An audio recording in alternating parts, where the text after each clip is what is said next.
How to reverse video in CapCut. So here is how to do it. First of all you have to do is open the CapCut app on a device. Then there, as you can see, import option available.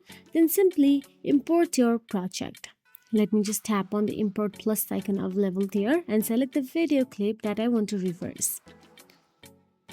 Now, once you select the video clip, all you have to do is drag and drop it to your timeline.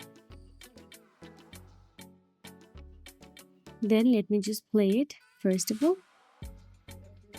Once you play the video, you can see the original video first of all. Now in order to reverse it, you'll have to tap on the video in the timeline. Then you'll get to see the reverse icon available there with the play button in the circle. Simply tap on it and wait for a while for the video to reverse. CapCut will process the reverse effect. And now you can simply check the video again and hence it is reversed. Now export the reversed video.